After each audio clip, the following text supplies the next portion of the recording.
प्रभु यीशु मसीह का धन्यवाद हो कि एक बार फिर से हम उसकी उपस्थिति में हाजिर हैं और उसने हम सबको एक बार फिर से ये मौका दिया है कि हम उसके वचनों पर मनन कर सकें। सबको प्रभु यीशु मसीह के मधुर नाम में जय मसीह की सलाम, प्रेज द लॉर्ड। और मुझे पूरी उम्मीद है कि हम सब प्रभु यीशु मसीह में स्वस्थ होंगे। आइए हम प्रार्थना करें, अपने स्वरों को प्रार्थना में झुकाएंगे। प्रार्थना करें। अनुग्रहकारी पिता परमेश्वर, हम आपको एक बार फिर से हृदय से धन्यवाद देना चाहते हैं इस सुंदर समय के लिए जो आपने हमें दिया है कि हम आपकी उपस्थिति में आ सकते हैं और परमेश्वर आपके वचनों को पढ़ सकते हैं और उस पर मनन कर सकते हैं। प्रभु जी, आपसे प्रार्थना करना चाहते हैं कि आप हम सबको अपनी सामर्थ दें ताकि हम आपके वचनों को समझ सकें और हम आपके वचनों से परमेश्वर सहायता प्राप्त कर सकें, ताकि परमेश्वर हम अपनी ज़िंदगी में बिना किसी डर और खौफ के आगे बढ़ते रहें, आपसे प्रेम करते रहें, आपकी निकटता में बने रहें और हमारे इन जीवनों से प्रभु जी आपके नाम को महिमा मिलती रहे। प्रभु जी, हम अपने आप को आपके सामर्थी हाथों में सौंपते हैं और आपसे प्रार्थना है कि आप हम सब की अगुवाई करें, हम सबको आशीष दें। मसीह के नाम से मांग लेते हैं, आमीन। आइए परमेश्वर की हम सताइश में हम एक प्रेयर सॉन्ग गाएंगे।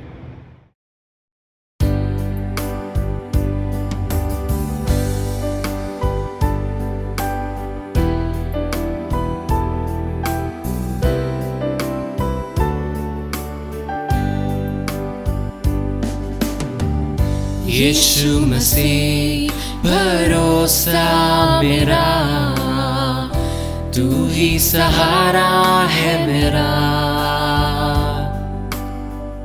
मुश्किल समय में तू ही दिलासा, साथ रहेगा तू सदा। यीशु मसीह भरोसा मेरा, तू ही सहारा है मेरा। मुश्किल समय में तू ही दिलासा, साथ रहेगा तू सदा। करुणा भलाई तेरी सदा रहेगी मुझ पर, तेरी विश्वास योग्यता देखूंगा मैं उम्र भर। मैं हाथ उठाकर गाऊंगा, यीशु तेरा नाम रहे ऊंचा। मैं हाथ उठाकर गाऊंगा, यीशु तेरा नाम रहे ऊंचा।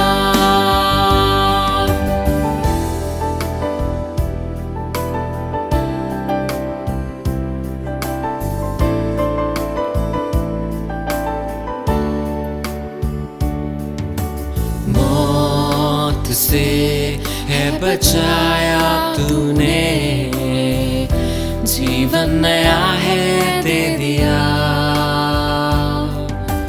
नाम लेकर पुकारा मुझे, महिमा से मुझको भर दिया।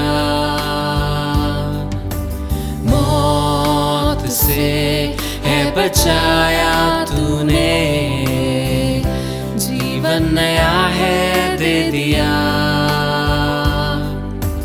नाम लेकर पुकारा मुझे, महिमा से मुझको भर दिया। करुणा भलाई तेरी सदा रहेगी मुझ पर, तेरी विश्वास योग्यता देखूंगा मैं उम्र भर। मैं हाथ उठाकर गाऊंगा, यीशु तेरा नाम रहे ऊंचा। मैं हाथ उठाकर गाऊंगा, यीशु तेरा नाम रहे ऊंचा। यीशु तेरा नाम रहे ऊंचा। यीशु तेरा नाम रहे ऊंचा। परमेश्वर के कलाम में से पढ़ने के लिए और मनन करने के लिए हम निकालेंगे पहला थिस्सलुनीकियों, उसका 4 अध्याय और उसके 13वें पद से लेके उसके 18वें पद तक। पहला थिस्सलुनीकियों उसका 4 अध्याय और उसके 13वें पद से लेके उसके 18वें पद तक। यहाँ पर इस प्रकार लिखा हुआ है कि भाइयों, हम नहीं चाहते कि तुम उनके विषय में जो सोते हैं अज्ञानी रहो।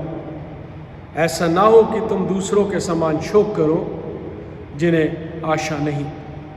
क्योंकि यदि हम विश्वास करते हैं कि यीशु मरा और जी भी उठा, तो वैसे ही परमेश्वर उन्हें भी जो यीशु में सो गए हैं उसी के साथ ले आएगा। क्योंकि हम प्रभु के वचन के अनुसार तुमसे ये कहते हैं कि हम जो जीवित हैं और प्रभु के आने तक बचे रहेंगे, सोए हुओं से कभी आगे ना बढ़ेंगे। क्योंकि प्रभु आप ही स्वर्ण से उतरेगा, उस समय ललकार और प्रधान दूत का शब्द सुनाई देगा और परमेश्वर की तुरही फूंकी जाएगी, और जो मसीह में मरे हैं वो पहले जी उठेंगे। तब हम जो जीवित और बचे रहेंगे उनके साथ बादलों पर उठा लिए जाएंगे कि हवा में प्रभु से मिलें, और इस रीति से हम सदा प्रभु के साथ रहेंगे। इस प्रकार इन बातों से एक दूसरे को शांति दिया करो। परमेश्वर अपने वचनों के पढ़े जाने, सुने जाने पर आशीष दे। परमेश्वर को हम एक बार फिर से धन्यवाद देना चाहते हैं कि हम उसकी उपस्थिति में हैं, ताकि कुछ देर परमेश्वर के वचनों पर मनन कर सके। आज जब हम अपनी इस दुनिया के हालात को देखते हैं, और ख़ास तौर से जब हम अपने निकट में, अपने कंट्री में, अपने आसपास, अपने शहर में आंखें उठाकर देखें, तो सब जगह तराई मची हुई है। लोग बीमार हैं, दुख और तकलीफ में हैं, बहुत सारी मौतें हो रही हैं, और कोरोना वायरस का इन्फेक्शन तेजी से फैल रहा है। पिछले कुछ दिनों में हम सब ने ये महसूस किया होगा कि हमारे बीच से हमारे बहुत सारे अजीज, जिनके साथ हम बैठते थे, उठते थे, संगति करते थे, आज वो हमारे बीच में नहीं रहे, और एक बड़ी दहशत सी लोगों के बीच में फैली हुई है। कल यानी फ्राइडे को हमारे अपने क्रिश्चियन सिमेट्री में 13 फ्यूनरल्स हुए, जो कि अपने आप में एक इतिहास में है, क्योंकि इससे पहले इतना एक दिन में शायद इतनी डेथ्स कभी नहीं हुई होगी। परिवार वाले विचलित हैं, और यहाँ तक कि फ्यूनरल के लिए ग्रेवयार्ड्स में भी अब बारी का इंतजार करना पड़ रहा है। इन सब के बीच में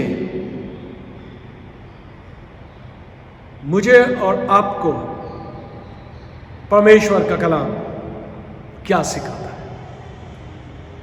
या एक मसीही और एक विश्वासी होने के नाते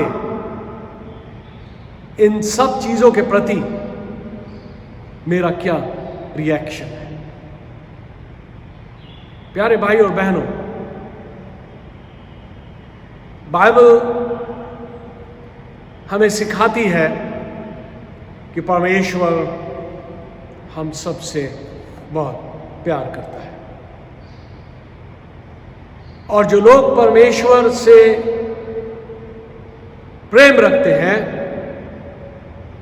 उनके लिए सब बातें मिलकर भलाई को उत्पन्न करती हैं, अर्थात उन्हीं के लिए जो उनकी इच्छा के अनुसार बुलाए गए हैं। ऐसा परमेश्वर का कलाम मुझे और आपको सिखाता है।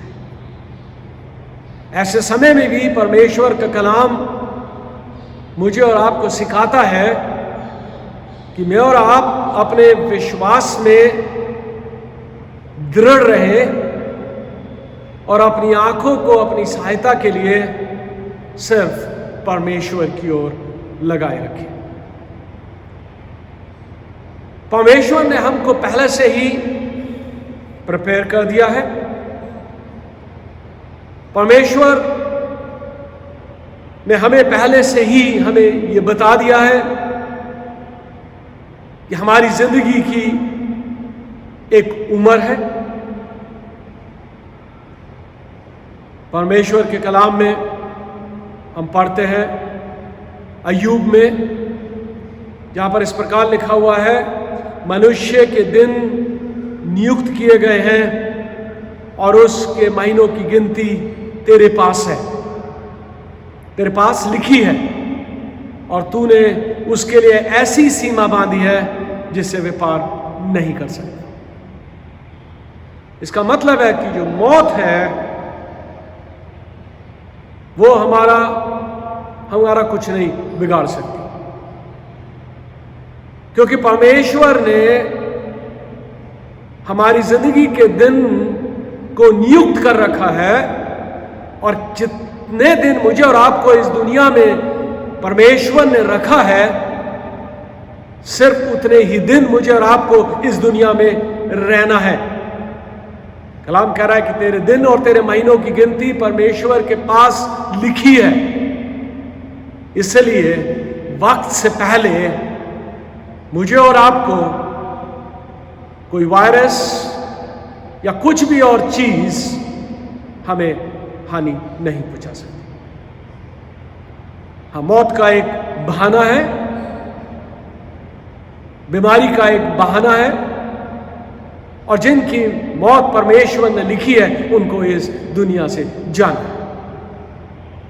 अब वो कैसे है, बीमारी से है या किसी और वजह से है, वो सब हमको फेस करना पड़ेगा। हमारी जिंदगी के दिन परमेश्वर ने गिने हुए हैं, नियुक्त किए गए हैं। इसलिए मैं और आप ये कभी ना भूलें कि मेरी जिंदगी के दिन परमेश्वर के पास लिखे हुए हैं। इसके साथ साथ परमेश्वर का कलाम मेरे आपकी जिंदगी के एक और बड़ी, सबसे बड़ी हकीकत, या मेरी और जिंदगी के खास अपॉइंटमेंट के दिन को भी बताता है। जब हम इब्रानियों उसका 9वां अध्याय और उसके 27वें पद को पढ़ते हैं तो वहां पे लिखा हुआ है, जैसे मनुष्यों के लिए एक बार मरना नियुक्त है।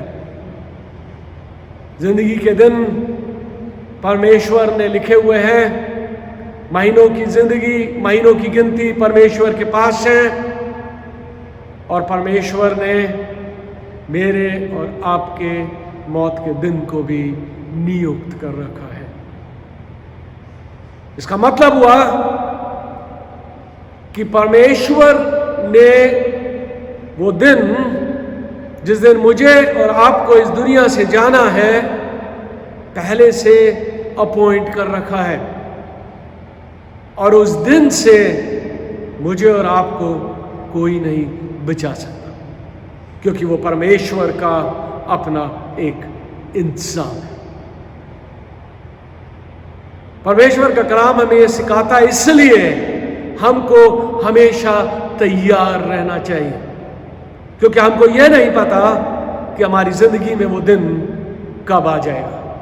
वो सिर्फ परमेश्वर जानता है। और जो मुकर्रर वक्त परमेश्वर ने मेरे और आपके लिए लिखा हुआ है, उससे पहले दुनिया की कोई भी चीज या कोई भी बीमारी या कोई भी वायरस मेरा और आपको कोई हानि नहीं पहुंचा सकता, क्योंकि मौत और जिंदगी परमेश्वर के हाथ में है। मेरे और आपके दिन को भी परमेश्वर ने नियुक्त कर रखा है, जो इस जिंदगी में रहते हुए मुझे और आपको एक दिन फेस करना है। और तीसरी इंपॉर्टेंट बात, जो इन सब से दोनों से ज्यादा इंपॉर्टेंट है, वो भी परमेश्वर के कलाम ने हमें सिखाया है। क्योंकि जो परमेश्वर के लोग हैं, उनके लिए मौत का मतलब ये नहीं है कि सब कुछ खत्म हो गया, बल्कि हम ये कह सकते हैं कि मौत के बाद हमें एक नई जिंदगी हमारी शुरू होती है। कलाम में लिखा हुआ है हिब्रू 9:27 में ही कि जैसे मनुष्य के लिए एक बार मरना और उसके बाद न्याय का होना नियुक्त है, वो भी मेरी और आपकी जिंदगी का एक इंपॉर्टेंट अपॉइंटमेंट है जो आना है। मतलब मुझे और आपको इस जिंदगी का हिसाब परमेश्वर को देना है। परमेश्वर ने जो ये जिंदगी मुझे और आपको दी थी, मैंने और आपने उसको कैसे इस्तेमाल किया, मैंने और आपने अपनी इस जिंदगी का क्या किया। मेरे और आपकी जिंदगी से क्या परमेश्वर के नाम को महिमा मिली। जब मैं और आप परमेश्वर के न्याय के सामने खड़े होंगे तो कोई एक्सक्यूज नहीं चलेगा। मेरी और आपकी लाइफ का पूरा अकाउंट्स परमेश्वर के सामने होगा। हम कुछ नहीं छिपा सकते, ना उसमें से हम कुछ घटा सकते हैं, ना जोड़ सकते हैं, क्योंकि परमेश्वर के पास हमारी जिंदगी के हर एक पल का हिसाब होगा। और परमेश्वर का कलाम कहता है, मेरे और आपकी लाइफ के अकाउंट्स के आधार पर मुझे हमेशा की मौत और हमेशा की जिंदगी मिलेगी। रेवलेशंस में हम पढ़ते हैं, अगर हमारे पास, हम अपनी बाइबल में से देख सकते हैं, रेवलेशन चैप्टर 21 वर्स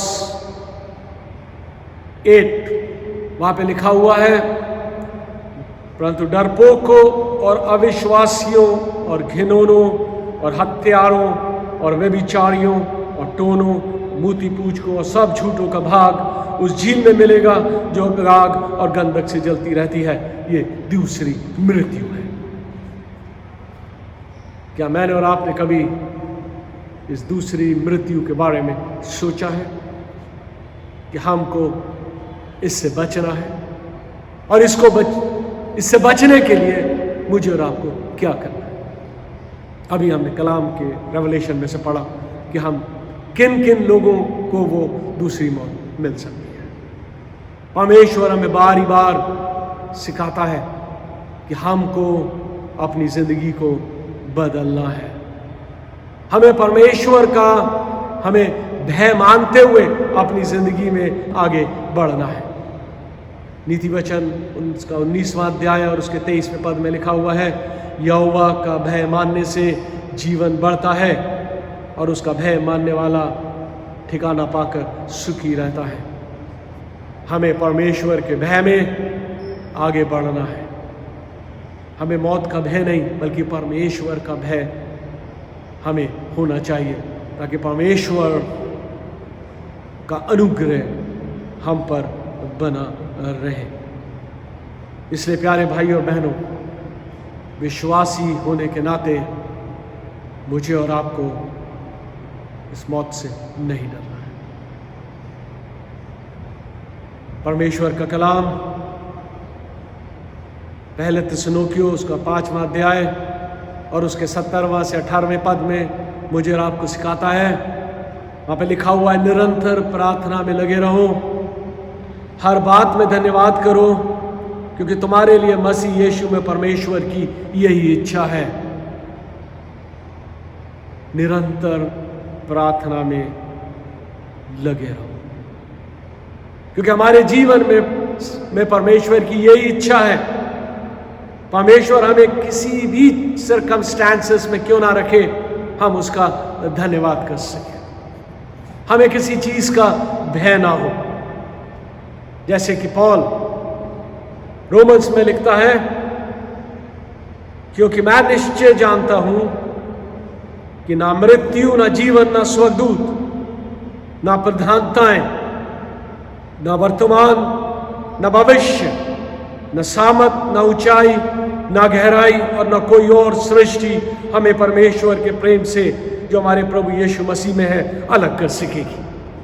हमें मौत भी परमेश्वर से अलग नहीं कर सकेगी, क्योंकि इस मौत के बाद परमेश्वर के कलाम में अभी हमने पढ़ा कि हमारा ये विश्वास है कि विश्वासी लोग मरते नहीं बल्कि सोते हैं, क्योंकि जैसे प्रभु यीशु मसीह ने मौत पर विजय प्राप्त करी थी, वैसे भी उसके विश्वासी जन उस मौत पर विजय प्राप्त करके हमेशा के जीवन के लिए जिएंगे। यह है मेरा और आपका विश्वास। प्यारे भाई और बहनों, परमेश्वर करे कि मेरा और आपका ये होप हमेशा बना रहे। जैसे कि कलाम हमें सिखा रहा है कि हम जो हमारे अजीज चले भी गए हैं इन पिछले दिनों में, कि हम उनके विषय में अज्ञानी ना रहे, और ऐसा ना हो कि हम दूसरों की नाई शोक करें जिन्हें कोई विश्वास नहीं, जिन्हें कोई होप नहीं। हमें अपनी होप, अपनी उस उम्मीद में हमेशा मजबूत रहना है। जैसा कि कलाम कहता है कि हम ये विश्वास करते हैं, यदि हम ये विश्वास करते हैं कि यीशु मरा और जी भी उठा, तो वैसे ही परमेश्वर उन्हें भी जो यीशु में सो गए हैं उसी के साथ ले आएगा। यह है मेरा और आपका विश्वास। और अभी कुछ दिन पहले हमने ईस्टर का फेस्टिवल सेलिब्रेट किया। हमारा यह और बड़े विश्वास के साथ कि तीसरे दिन मसीह मुर्दों में से जी उठा था। यह ईमान हमारा बहुत पुख्ता है, और इसी विश्वास में हमें आगे बढ़ना है और एक दूसरे को इनकरेज करना है। जो दुखी हैं उनको ढांढस बंधाना है। हमें उनके विश्वास में उनको मजबूत करने में मदद करना है, क्योंकि हमारे अजीज जो मसीह में थे, जो सो गए हैं, वो एक दिन उस नींद से जागेंगे। काश की कलीसिया का ये विश्वास हमेशा अस्थिर है। प्यारे भाई और बहनों, मुझे और आपको एक दिन वापस जाना है, क्योंकि ये जिंदगी टेम्पररी है। ये दुनिया मेरे और आपके लिए टेम्पररी है, क्योंकि परमेश्वर ने हम सब के लिए, उसने हमसे कहा कि मैं तुम्हारे लिए घर तैयार करता हूं। हम सबको जाना है,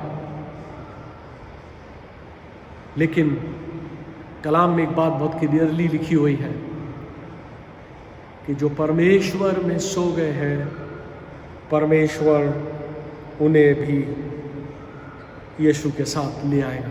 प्रभु में सो गए हैं जिन्होंने अपनी जिंदगी की दौड़ प्रभु यीशु मसीह की अगुवाई में ईमानदारी से पूरी करी है, अपने ईमान में मजबूत रहे हैं। यह एक बहुत बड़ी कंडीशन है जो कि बाइबल हमें बताती है। इसलिए हमें अपनी जिंदगी को संवारना है। हम इतने प्रिकॉशंस ले रहे हैं कि कहीं हमको वायरस न लग जाए। हाथ सैनिटाइज करते हैं, गर्म पानी पी रहे हैं, स्टीम ले रहे हैं। हमें डर है कि हमको वायरस न लग जाए। मैं भी कर रहा हूं, तो ये डर लगता है कि कहीं वायरस हमको हानि न पहुंचा दे। लेकिन इसके साथ साथ परमेश्वर का कलाम हमें यह भी सिखा रहा है कि हमको इन सब से तो बचना है, ये नेसेसरी प्रिकॉशंस तो लेने हैं, लेकिन इसके साथ साथ हमें अपनी सोल को भी बचाना है। हमें अपने उस सोल को भी हमें सैनिटाइज करना है।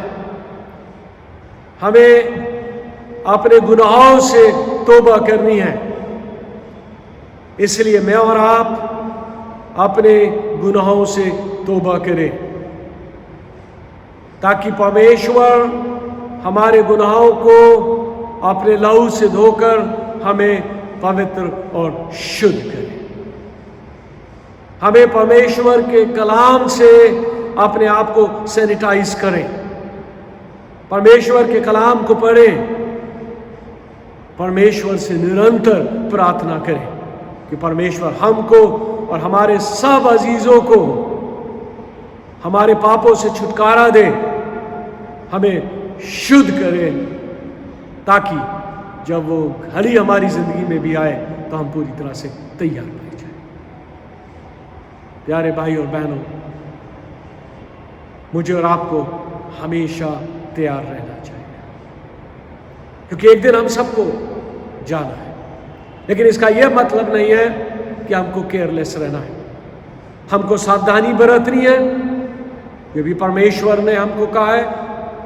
हमको अपनी इस सोल को बचाना है, अपने गुनाहों से तौबा करनी है, परमेश्वर के भय में अपनी जिंदगी में आगे बढ़ना है, और हमको ये सब करना है ताकि हम अपने आप को बचा सकें। परमेश्वर से प्रार्थना है कि परमेश्वर हम सब की हिदायत करे, हमको ऐसी ताकत और तौफीक दे ताकि हम अपनी जिंदगी में अपने पापों को रियलाइज करें और अपने पापों को परमेश्वर के सामने खोल कर रख दें, ताकि परमेश्वर हम सब पर अपना अनुग्रह का हाथ बनाए और परमेश्वर हम सबको शुद्ध करे। और हमारा ये विश्वास है कि हमारे जो अजीज हमसे बिछड़ गए हैं वो परमेश्वर के हाथों में सुरक्षित हैं, और जब परमेश्वर एक बार अपनी महिमा में आएगा तो हम उनके साथ संगति करेंगे। परमेश्वर हम सबको आशीष दे, हमारा मार्गदर्शन करता रहे, हमें ईमान की मजबूती प्रदान करे, ताकि हम उससे लिपटे रहें, निरंतर उससे प्रार्थना करते रहें, और परमेश्वर की मर्जी हम सबकी जिंदगी में पूरी हो। परमेश्वर हम सबको बतायत से आशीष दे। आमीन। आइए हम कुछ समय प्रार्थना में व्यतीत करेंगे। हम खास तौर से प्रार्थना करेंगे अपने उन सब अजीज़ों के लिए भी जो शोकित हैं, जिन्होंने अपने पिछले दिनों में अपने अजीज़ों को खोया है। प्रार्थना करेंगे बहुत सारे हमारी कलीसिया में, हमारे क्राइस्ट चर्च परिवार में लोग हैं जो कि बीमार हैं, दुख और तकलीफ़ में हैं, हॉस्पिटलाइज्ड हैं। हम अपने इस कानपुर शहर के लिए प्रार्थना करेंगे जहाँ पर तराई मची हुई है, पूरे अपने कंट्री के लिए प्रार्थना करेंगे। उन सब जिम्मेदार लोगों के लिए जिनको परमेश्वर ने जिम्मेदारी दी है कि वो परमेश्वर उनको अपनी विजडम ग्रांट करे, ताकि वो अपनी जिम्मेदारियों को उसकी अगुवाई में होते हुए पूरा करें। पूरे हिंदुस्तान के लिए, पूरे संसार के लिए प्रार्थना करें। आइए प्रार्थना करें। अनुग्रहकारी पिता परमेश्वर, हम आपको हृदय से धन्यवाद देना चाहते हैं अभी तक की सब आशीषों के लिए जो आपने हमें बख्शी है। धन्यवाद देते हैं परमेश्वर कि आपने अभी तक हमारी हिफाजत करी है, हमको सही सलामती से रखा है। ये नया दिन हमारी ज़िंदगी में जोड़ा है, जिसके लिए हम आपको हृदय से धन्यवाद देना चाहते हैं। हर एक सांस के लिए प्रभु जी हम आपको धन्यवाद देना चाहते हैं जो आप हमें प्रदान करते हैं और कर रहे हैं। प्रभु जी, हम आपकी संतान हैं और आपसे प्रार्थना है कि आप हम सब पर, हमारे इस क्राइस्ट चर्च परिवार पर अपना अनुग्रह का हाथ बनाएं। हमारे इस परिवार में परमेश्वर बहुत सारे लोग हैं जो कि बीमार हैं, हॉस्पिटलाइज्ड हैं। आप सबको नाम बनाम जानते हैं। हम सबको आपके हाथों में सौंपते हैं और आपसे प्रार्थना करना चाहते हैं कि आप सब पर अपना अनुग्रह का हाथ बनाएं, सबको अपने शिफा भरे हाथों से छुएं, क्योंकि परमेश्वर आप मिरेकल करने वाले परमेश्वर हैं, आप चंगाई देने वाले परमेश्वर हैं। आप सब पर अपना अनुग्रह का हाथ बनाएं, सबको अपने हाथों से छू लें और सबको चंगाई बख्शें। प्रभु जी, आपने पिछले दिनों में हमारे इस क्राइस्ट चर्च परिवार से और हमारे सब जान पहचान वालों में से कई लोगों को अपने पास वापस बुला लिया। हम शोकित परिवारों के लिए प्रार्थना करना चाहते हैं। मिस लीसा डेविड को परमेश्वर अपने पास वापस बुला लिया, उनके शोकित परिवार के लिए प्रार्थना करते हैं। मिस्टर अजय सिंह के परिवार के लिए प्रार्थना करते हैं, जिनके फादर को परमेश्वर आपने कल अपने पास वापस बुला लिया। मिस्टर विवियन स्विंग, जिनको कल आपने अपने पास वापस बुलाया, और मिस्टर फजल चार्ल्स हुसैन। प्रभु जी, आप हमारे इन शोकित परिवारों पर अपना अनुग्रह का हाथ बनाएं। इन अजीज़ों को वो तसल्ली बख्शे जो कोई इंसान नहीं लेकिन सिर्फ आप ही दे सकते हैं, और परमेश्वर इस गम को बर्दाश्त करने की ताकत और तौफीक दें। होने दीजिए हमारे ये अजीज़ अपने ईमान में मजबूत रहें, अपनी आंखों को अपनी सहायता के लिए आपकी तरफ लगाए रखें, और उस विश्वास में और उस होप में मजबूत रहें कि जब आप एक बार फिर से अपनी महिमा में आएंगे तो ये अजीज़ जो सो गए हैं वो जिंदा होंगे। और होने दीजिए परमेश्वर कलीसिया का ये विश्वास हमेशा कायम रहे। प्रभु जी, हम प्रार्थना करना चाहते हैं अपने इस कानपुर शहर के लिए। हमारे इस शहर पर आपका अनुग्रह का हाथ बना रहे। प्रभु जी, जो लोग इस बीमारी से, कोरोना वायरस से पीड़ित हैं, आप उनको चंगाई बख्शें। हम आपसे प्रार्थना करना चाहते हैं अपने स्टेट के लिए। प्रार्थना है प्रभु जी अपने पूरे कंट्री के लिए, पूरे विश्व के लिए। प्रभु जी, आप इंटरवीन करें, इस कोरोना वायरस को ख़त्म करें, ताकि लोग एक नॉर्मल जीवन व्यतीत करें।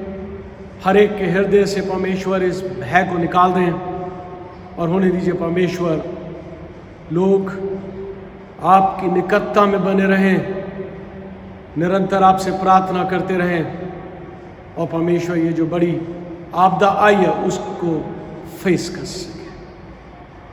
प्रभु जी, आप हम सब के हृदयों से भी हर एक भय को निकाल दें, क्योंकि हम जानते हैं प्रभु जी सब कुछ आपके कंट्रोल में है, सब कुछ आपके हाथ में है।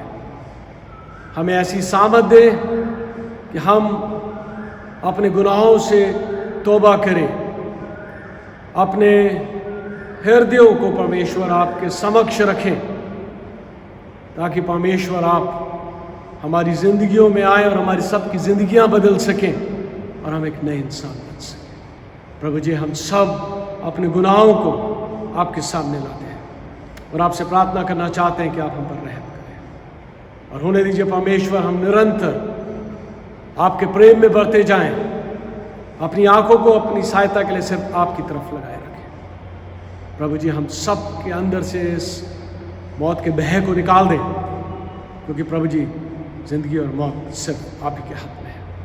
इससे प्रभु जी हम आपके बच्चे अपने आप को आपके हाथों में सौंपते हैं और आपसे प्रार्थना है कि आप हम सब पर अपना अनुग्रह का हाथ बनाए रखें। प्रभु जी, हम आपसे प्रार्थना करना चाहते हैं खास तौर से अपने इस क्राइस्ट चर्च परिवार के लिए।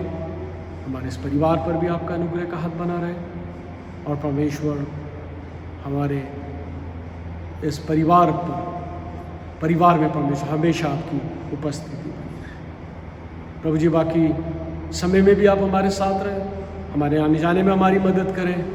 हम सबको अपनी महिमा के लिए इस्तेमाल करते हैं। सब आदर और महिमा आपको देते हैं और इस प्रार्थना को अपने उद्धारकर्ता प्रभु यीशु क्रिस्त के नाम से मांग लेते हैं। आमीन। सब मिलकर प्रभु की प्रार्थना को एक साथ बोलेंगे। हे हमारे स्वर्गीय पिता, आपका नाम पवित्र माना जाए, आपका राज्य आए, आपकी इच्छा जैसे स्वर्ग में पूरी होती है वैसे पृथ्वी पर भी हो। हमारे दिन भर की रोटी आज आप हमें दें, हमारे अपराधों को क्षमा करें जैसे हमने अपने अपराधियों को क्षमा किया है। आप हमें परीक्षा में न डालें, दुबराई से बचा लें, क्योंकि राज्य, पराक्रम और महिमा अब और सर्वदा आपका ही है। आमीन। हमारे प्रभु यीशु क्रीस्त का अनुग्रह, परमेश्वर पिता का प्रेम और पवित्र आत्मा की सहभागिता अब से लेकर हमेशा तक हम सबके साथ होती रहे।